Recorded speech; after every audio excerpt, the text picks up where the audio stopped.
Hi, and welcome back to Smart Credit Bytes. I'm Sangeeta Sharma, your MSME credit advisor and coach, here to simplify finance for entrepreneurs and bankers alike. Now, I want you to imagine something. You have worked hard on your loan proposal, you have put your documents in order, and you walk into the bank with hope in your heart. You sit across the table from the credit officer. You explain your business, they listen. Maybe they even smile back. They take your file and say, "We will get back to you." A week passes, then another, and you get no update. And suddenly, you get an email or a call. "Sorry, your loan application has been declined." You are left thinking, "But why? My business is good. I'm making profits. I have customers. What went wrong?" Well, today I'm going to take you inside a banker's mind.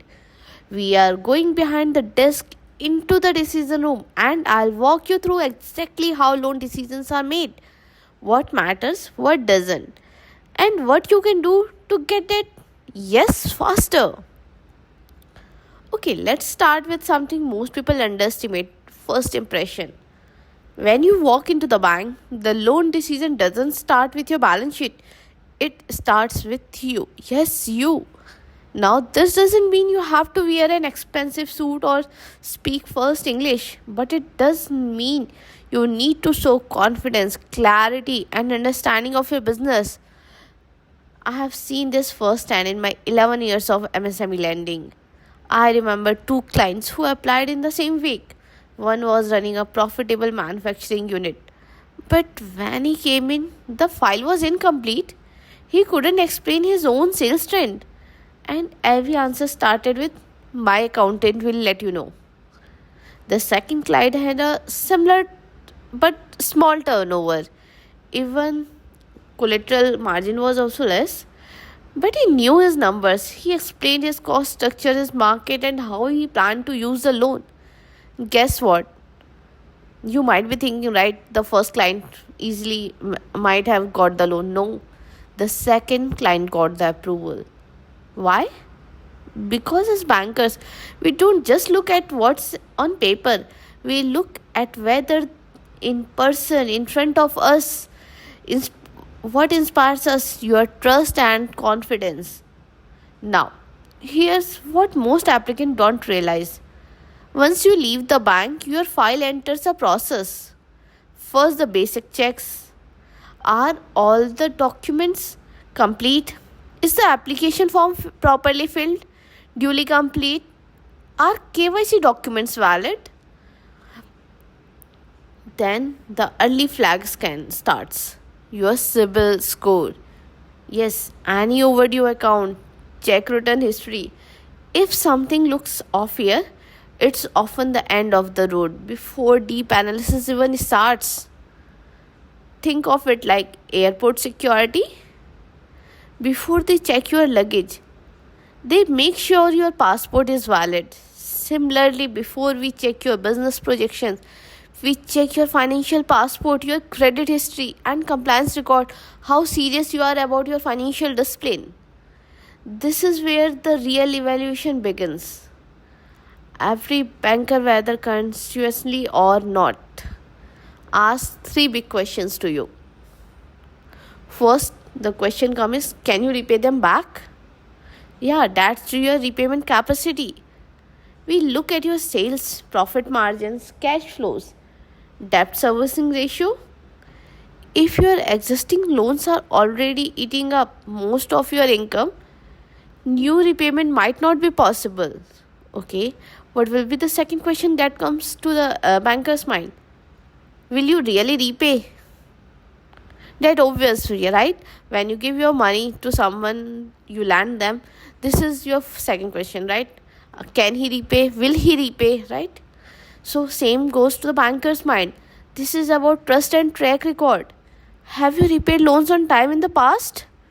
Do your bank statements show responsible cash management? And the third question that comes is, what if you don't? This is where your collateral, guarantees, and fallback plans come in. Even if everything else is strong, we think if something goes wrong, how will the bank recover the money? Let me make it relatable. Imagine a friend asks you for rupees 10 lakh, right? You will ask, does he earn enough to repay me back? Is he reliable? And if he can't repay, how will I get my money back? Has there been any case in the past he has defaulted anyone's payment? Or has he not taken such loans from other people so that he fails to repay me? Bankers think the same way, only with policies, ratios, and compliance added. Now, here's another secret: your relationship manager or your branch credit officer is rarely the final decision maker, right? There are many people who are responsible in your file decision making. Files often go through a credit department. It happens like way: you submit your file to your branch, the branch goes to, and the file goes from branch to another office, then to the final decision maker.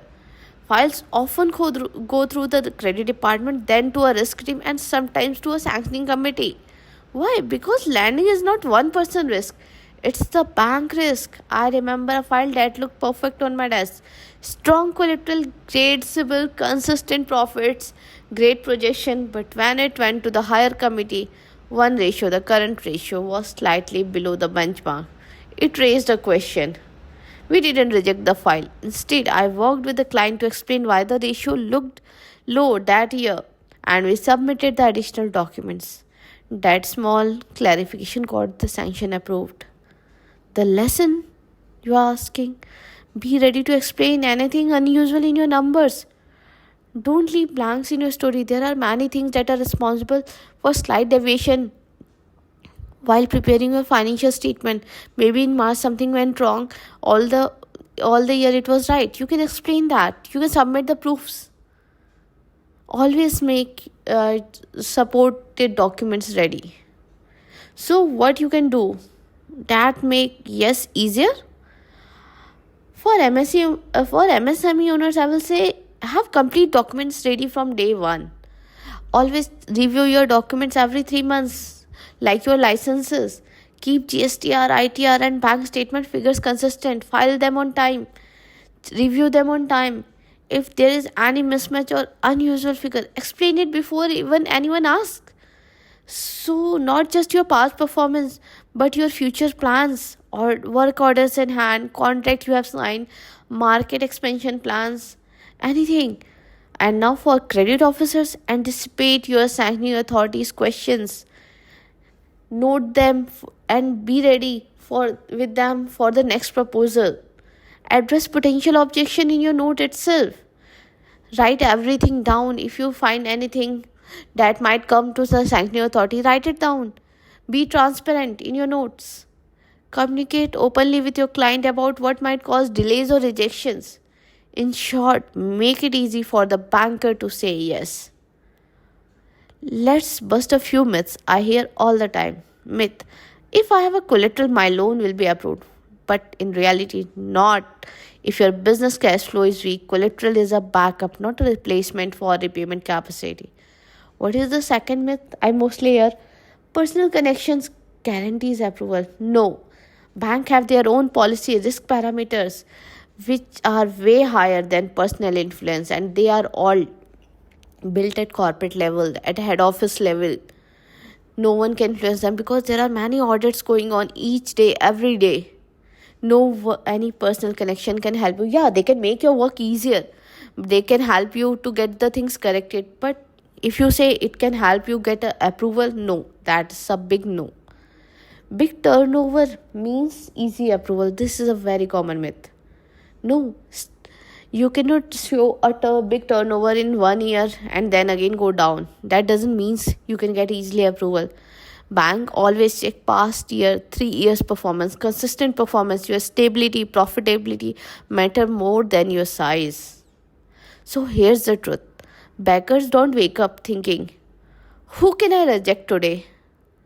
We are looking for reason to say yes, but we have to say yes in a way that protects the bank and its depositors.